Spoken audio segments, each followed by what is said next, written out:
Hola chicos y chicas, buenos días, ¿cómo están ustedes? Deseo a ustedes un bom miércoles. Vamos empezar nuestra clase de espanhol com o maestro Isaac. Asignatura espanhol, a matéria espanhol. O conteúdo de hoje é os heterogenéricos. Vamos lembrar que já estudamos um tipo de hétero, né?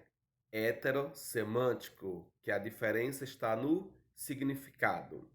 Em las próximas classes, vamos a estudar outros tipos de héteros: heteretônico, heterefônico, heterográfico.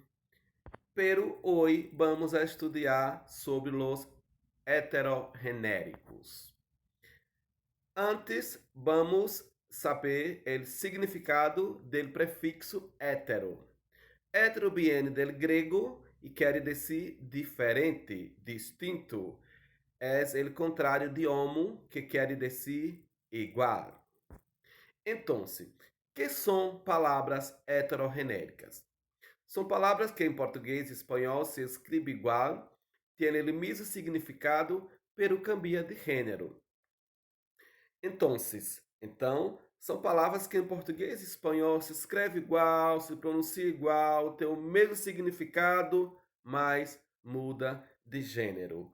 Ou seja, cambia é muda, cambia de gênero. Mientras em português é de gênero feminino, em espanhol é de gênero masculino ou vice-versa. Exemplo. El análisis de la sangre confirmou que Ana está embaraçada. Embaraçadas, vocês já conhecem, né? É um falso amigo, quer dizer, grávida. Mas, neste exemplo, nós temos dois heterogenéricos, análisis e embaraçada.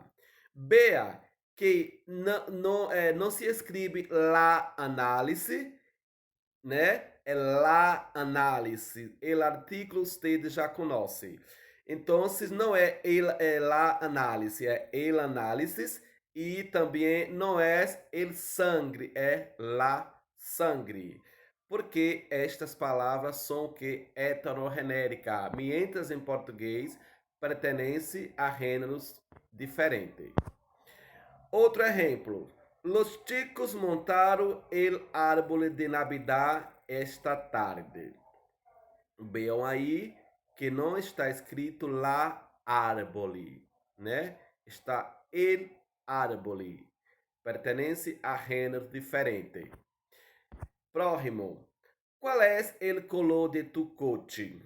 Qual é a cor de teu carro? Então, em português, a cor. Em espanhol, el color. O equipe de futebol está incompleto. Em português, a equipe de futebol está incompleta. Ela nunca escuta a alarma del reloj. Ela nunca escuta o alarme do relógio.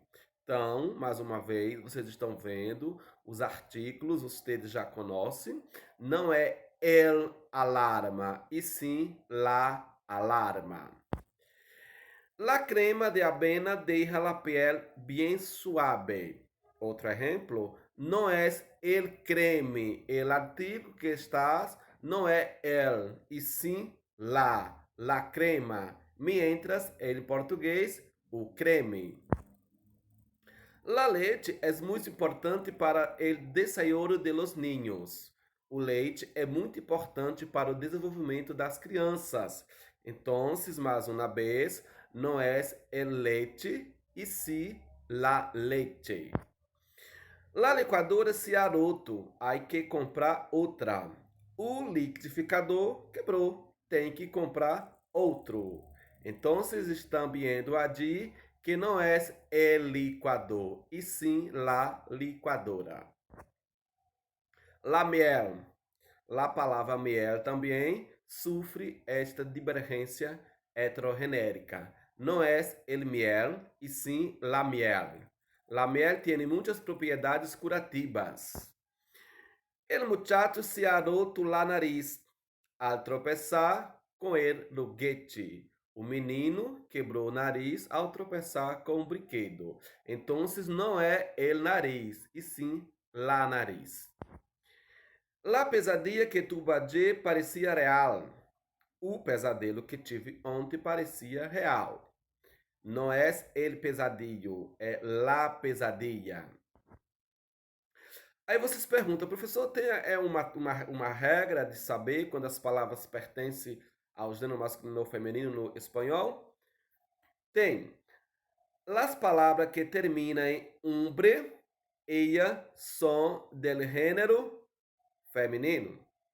Por exemplo, la legumbre, la costumbre, mientras estas mesmas palavras em português pertencem ao gênero masculino, o costume, o legume. O outro é as palavras que terminam em arre. Elas pertencem em espanhol ao gênero feminino, mientras em português pertencem ao gênero masculino. Por exemplo, el viaje, né? El viaje em português, a viagem, muda de gênero. Então, la maestra tiene la costumbre de hacer pruebas sin avisar. A professora tem o costume de fazer provas sem avisar. O que eu falei antes, as palavras que terminam em umbre, mientras em português, pertence ao gênero masculino, em espanhol pertence ao gênero feminino. Em português, o costume, em espanhol, la costumbre. En el garaje, solamente cabe um coche. Na garagem somente cabe um carro. O que eu falei antes, as palavras terminadas em arre, mientras em português pertencem ao gênero feminino, em espanhol pertencem ao gênero masculino. Em português, a garagem, em espanhol, el garaje. Não é la garage, e sim el garaje. Muitas graças pela atenção. Um buen miércoles a todos ustedes. Não salga de casa, te queda em casa. Hasta el próximo lunes. Haga las actividades.